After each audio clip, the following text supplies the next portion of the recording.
अनुसूचित जातीतील अत्यंत वंचित घटकांच्या विद्यार्थ्यांसाठी शासकीय वसतिगृहातील 30% आरक्षणाचा कोटा कायम ठेवण्याच्या मागणीसाठी उभारण्यात आलेल्या आंदोलनाला अखेर यश मिळाले आहे। लोकस्वराज्य आंदोलनाने ही सगळी दखल घेऊन या ठिकाणी जे 4 दिवस झालं, या ठिकाणी पाऊस आज 5वा दिवस आहे, ऊन वारा पाऊस आपण आताचं क्लायमेट बघतोय पावसाचं, अशा अवस्थेमध्ये जवळपास 5 दिवस झालं त्यांनी अर्धनग्न आंदोलन या ठिकाणी केलं आणि त्यांच्या या आंदोलनाला यश आलं आणि आज त्यांना ह्या सगळ्या गोष्टी तो GR स्थगिती करावा लागला त्यांना आज आणि हे पत्र आज त्यांनी दिलेलं आहे। त्यामुळे या आंदोलनाला 100% यश आलेलं आहे आणि ह्यामधून येणाऱ्या काळामध्ये आपल्या सर्व फक्त मातंग समाजाच्या विद्यार्थ्यांचा नाही तर इतर 58 जातीतल्या विद्यार्थ्यांचा या ठिकाणी फायदा होणार आहे आणि त्यांचं भविष्य चांगलं होणार आहे की जो अन्यायकारक GR आहे तो आता त्याला स्थगिती मिळालेली आहे। त्यामुळे आंदोलनाला 100% यश आले। संबंधित जे अधिकारी असून ज्यांनी असं GR काढलेलं त्यांची चौकशी झाली पाहिजे असं आपल्याला वाटतं का? 100% झाली पाहिजे, कारण तुम्ही त्या मुलांवरती गोरगरीब मुलांवरती अन्याय करणारे असे GR काढता।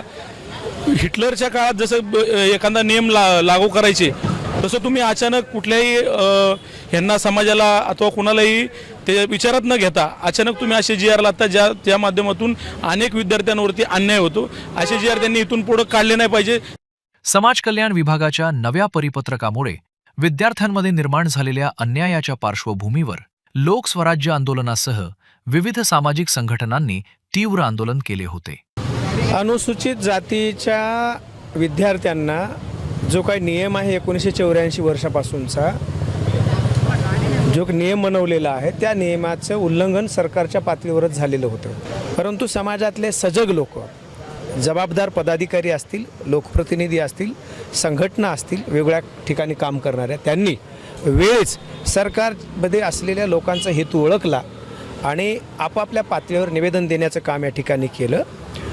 आम्ही लोकस्वराज्य आंदोलनाच्या माध्यमातून ज्यांनी हे परिपत्रक काढले त्यांच्याच कार्यालयासमोर येऊन त्यांनी केलेली चूक लक्षात आणून दिली, त्यांच्या चूक लक्षात आली देखील, परंतु प्रशासनातले अधिकारी लोकप्रतिनिधीच्या इशाऱ्यावर काम करतात असंच या सगळ्या प्रकरणावरून आमच्या लक्षात आलेले आहे। असो, आम्ही लढलो आणि सरकारला त्यांच्या परिपत्रकाला स्थगिती द्यावी लागली।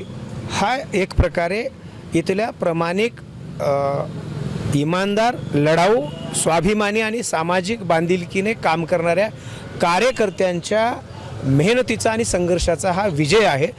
अनुसूचित जातीच्या जे काही संसाधन वाटपाचा विषय असेल, स्वाधार योजना असेल किंवा हॉस्टेलची प्रक्रिया असेल, ते आम्हाला विश्वासात घेतल्याशिवाय त्याच्यामध्ये कुठल्याही प्रकारचा हस्तक्षेप केला तर इथलं सामाजिक स्वास्थ्य बिघडू शकते, हे पदावर असलेल्या लोकांनी लक्षात घ्यावं।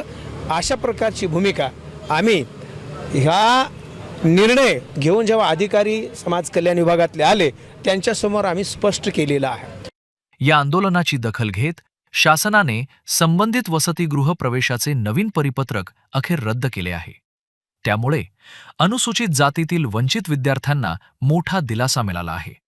1984 पासून अनुसूचित जातीमधल्या 59 जातीसाठी जे GR होता की बाबा 30% पर्यंत विद्यार्थ्यांची त्या जातीमधल्या विद्यार्थ्यांची भरती झाली पाहिजे, परंतु त्या GRला डावलून 24 जुलै 26ला एक परिपत्रक काढले की अनुसूचित जातीमधल्या मुलांना 30%च्या हिशोबाने न भरती करता मेरिट लिस्टच्या हिशोबाने भरती करण्याचं काम केलेले आहे।